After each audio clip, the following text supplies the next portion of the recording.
ರಾಜ್ಯದಲ್ಲಿ ನಡೆಯುತ್ತಿರುವ ಎಸ್ಐಆರ್ ಪ್ರಕ್ರಿಯೆಯಲ್ಲಿ ಅಕ್ರಮದ ಆಟ ನಡೀತಿದೆ ಅಂತ ವಿಪಕ್ಷಗಳು ಬುಸುಗುಡುತ್ತಿವೆ.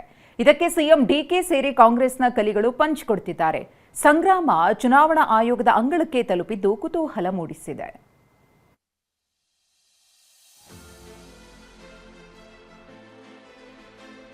ಚುನಾವಣಾ ಆಯೋಗದ ಅಂಗಳಕ್ಕೆ ಎಸ್ಐಆರ್ ಜಟಾಪಟಿ.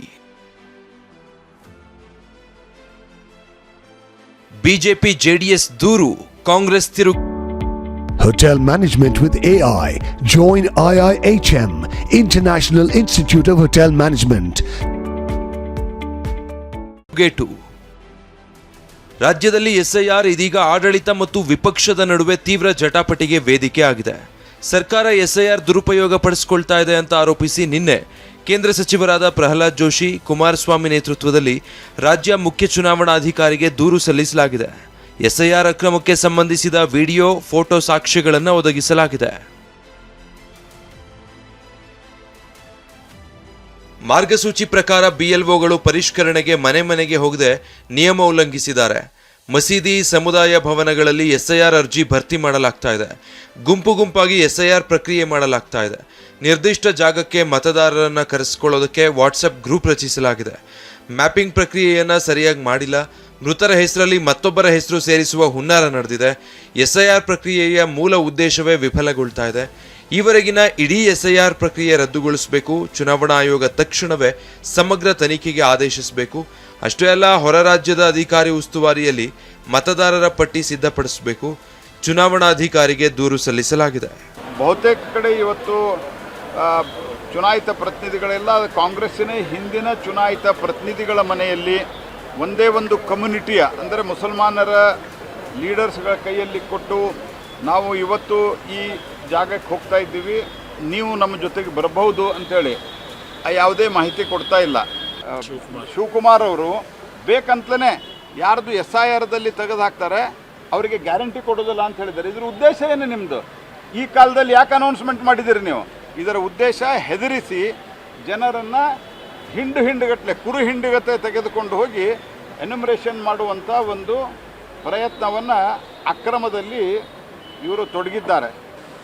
ಇಲ್ಲಿವರೆಗೆ ಏನಾಗಿದೆ, ಅದು ಕಂಪ್ಲೀಟ್ ಅದನ್ನು ರೀಎನ್ಯುಮರೇಷನನ್ನು ಮಾಡಬೇಕು. ಇದು ಇಲ್ಲಿಗಲ್ ಆಗಿದೆ.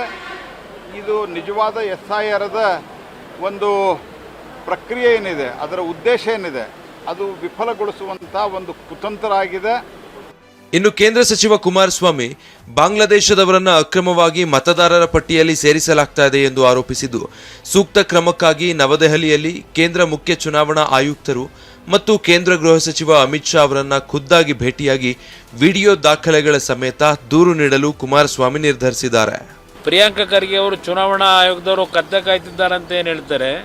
ಚುನಾವಣಾ ಆಯೋಗದವರು ಯಾವ ನಿಯಮಾವಳಿಗಳನ್ನು ಈ ಒಂದು ಪ್ರಕ್ರಿಯೆಯಲ್ಲಿ ಅಳವಡಿಸ್ಕೋಬೇಕು ಅಂತಕ್ಕಂಥ ಗೈಡ್ಲೈನ್ಸ್ ಏನು ಕೊಟ್ಟಿದ್ದಾರೆ, ಅದೆಲ್ಲವನ್ನು ಗಾಳಿಗೆ ತೂರಿ ಇವತ್ತು ಇಲ್ಲಿ ಇರ್ತಕ್ಕಂಥ ರಾಜ್ಯದ ಅಧಿಕಾರಿಗಳು ಯಾವ ರೀತಿಯಲ್ಲಿ ಸರ್ಕಾರದ ಒಂದು ಖುಷಿ ಪಡಿಸ್ತಕ್ಕಂಥ ರೀತಿಯಲ್ಲಿ ಅಕ್ರಮಗಳನ್ನು ನಡೆಸ್ತಾ ಇದ್ದಾರೆ. ಮುಖ್ಯಮಂತ್ರಿಗಳಿಗೆ ಜಾಣ ಕಿವಿಡು ಅಂತಕ್ಕಂಥದ್ದು ನನ್ನ ಅಭಿಪ್ರಾಯ.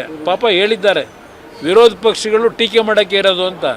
ಆಗಿದ್ದರೆ ನಾನು ಆ ವ್ಯಕ್ತಿ ಕೇಳ್ತೀನಿ, ಆ ಮುಖ್ಯಮಂತ್ರಿಗೆ, ನೀವು ಪ್ರತಿನಿತ್ಯ ಮಾಡ್ತಾ ಇದ್ದೀರಲ್ಲ ಕೇಂದ್ರ ಸರ್ಕಾರದಾಗ ಅದು ಮಾಡಿದ್ದಾರೆ, ಇದು ಮಾಡಿದ್ದಾರೆ ಅಂತೇಳಿ. ಹಾಗಿದ್ರೆ ನೀವುಗಳು ಮಾಡ್ತಾ ಇರೋದು ಬರೀ ಟೀಕೆಗೋಸ್ಕರವಾ? ಯಾವ ಜಾಗೃತಿ ಮೂಡಿಸ್ತಾ ಇದ್ದೀರಿ? ಅಕ್ರಮ ಮತದಾರನ ಸೇರಿಸಿ ಅಂತಲ್ಲ ಕ್ರಿಯೇಟ್ ಮಾಡೋದಕ್ಕೆ ಜಾಗೃತಿ ಮೂಡಿಸ್ತಾ ಇದ್ದೀರಾ ನೀವು? ಇನ್ನೊಂದೆಡೆ ಬಿಜೆಪಿ ಜೆಡಿಎಸ್ ನಾಯಕರ ಆರೋಪವನ್ನ ಸಿಎಂ ಡಿಕೆ ಶಿವಕುಮಾರ್ ತಳ್ಳಿ ಹಾಕಿದ್ದು, ಬಡವರು ಅಲ್ಪಸಂಖ್ಯಾತರ ಹಕ್ಕು ಕಸಿಯಲು ವಿಪಕ್ಷಗಳು ಕುತಂತ್ರ ಮಾಡ್ತಿವೆ ಅಂತ ಆರೋಪಿಸಿದ್ದಾರೆ. ಸೊ ನಾವು ಮಾಡಿರೋಂಥ ಕೆಲಸಕ್ಕೆ ಅವರು ಅಭಿನಂದನೆ ಸಲ್ಲಿಸಬೇಕು. ನಾನು ಎಲ್ಲ MLAಗಳಿಗೆ, ಡಿಫೀಟೆಡ್ ಕ್ಯಾಂಡಿಡೇಟ್ಗೆ, ನಮ್ಮ ಪಾರ್ಟಿಯವ್ರಿಗೆಲ್ಲ ಕರೆದು ಹೇಳಿದ್ದೀನಿ, ಹುಷಾರಪ್ಪ, ನಿಮ್ಮ ಮತದ ಹಕ್ಕು ದೊಡ್ಡ ಸಂಚು ನಡೀತಾ ಇದೆ ಬೇರೆ ರಾಜ್ಯದಲ್ಲಿರೋ ಥರ, ನೀವು ಹುಷಾರಾಗಿರಿ ಅಂತ ನಾನು ಹೇಳಿದ್ದೇನೆ. ಪಾಪ ಅವ್ರು ರಾಜಕಾರಣ ಮಾಡ್ತವ್ರೆ, ರಾಜಕಾರಣ ಮಾಡೋರಿಗೆ ಬೇಡನಕ್ಕಾಗ್ತದ?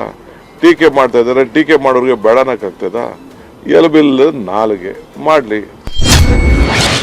ಕಾಂಗ್ರೆಸ್ ಮುಗಿಸೋಕೆ ನಾನು ಬಿಜೆಪಿ ಜೊತೆ ಸೇರಿದ್ದೇನೆ ಎಂದ ಕುಮಾರಸ್ವಾಮಿ ಅವ್ರಿಗೆ ಯಾಕೆ ಈ ಪರಿಸ್ಥಿತಿ ಬಂತು ಅಂತ ಹೇಳಿ ನನಗಿನ್ನೂ ಅರ್ಥ ಆಗ್ತಾ ಇಲ್ಲ. ಇದೇ ಕುಮಾರಸ್ವಾಮಿ ಅವರನ್ನ ದಾಳವಾಗಿ ಉಪಯೋಗಿಸ್ಕೊಳ್ತಾ ಇರತಕ್ಕಂತ ಈ ಮಹಾನ್ ನಾಯಕ ಪ್ರಹ್ಲಾದ್ ಜೋಶಿ ಅವರು ಕುಮಾರಸ್ವಾಮಿ ಅವರನ್ನ ಬಲಿಪಶುವಾಗಿ ಮಾಡ್ತಾ ಇದ್ದಾರೆ, ಅರಿಕೆ ಕುರಿತಾರ ಮಾಡ್ತಾ ಇರ್ತಕ್ಕಂಥ ನಾವು ನೋಡ್ತಾ ಇದ್ದೀವಿ. ಹೇಳ್ತಾರೆ ಮುಖ್ಯಮಂತ್ರಿಗಳು, JDS ಎಲ್ಲಿರ್ತದೆ ಅಲ್ಲಿರೋದು ಎಲ್ಲರನ್ನ ನಾನು ಗುಡಿ ಹಾಕೊಂಡು ಕರ್ಕೊಂಡು ಹೋಗ್ಬಿಡ್ತೀನಿ, JDS ಉಳಿಯೋದೇ ಇಲ್ಲ ಅಂತ ಹೇಳಿ ನಮ್ಮವ್ರನ್ನ ಕರೆಸಿ ಮಾತಾಡೋದು ಗೊತ್ತು. ಬಂದ್ಬಿಡಿ ಬಾಗಿಲು ಹೇಳಿಲ್ವಾ ಜನತಾದಳದ ಕಾರ್ಯಕರ್ತರಿಗೆ ಬಾಗಿಲು ಓಪನ್ ಮಾಡಿಟ್ಟಿದ್ದೀನಿ, ಬನ್ನಿ ಅಂತ ಹೇಳಿ ಕರೀತಾ ಇಲ್ವಾ PK ಹರಿಪ್ರಸಾದ್ ಅವರೇ? ನೀವು ಜನತಾದಳ ನೀವು ಉಳಿಸಾರ?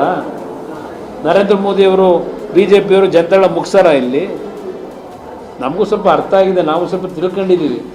ನಿಮ್ಮನ್ನು ಮುಗಿಸ್ಲಿಕ್ಕೆ ನಾನಿವತ್ತು ನಿಮ್ಮನ್ನು ಮುಗಿಸೋದಕ್ಕೆ ಅಂದರೆ ದ್ವೇಷಕ್ಕಲ್ಲ, ಈ ರಾಜ್ಯ ಹಾಳು ಮಾಡ್ತಾ ಇದ್ದೀರಲ್ಲ ಅದನ್ನು ಸರಿಪಡಿಸಬೇಕು ಅಂತಲೇ BJP ಜೊತೆ ಕೈ ಜೋಡಿಸಿರೋದು.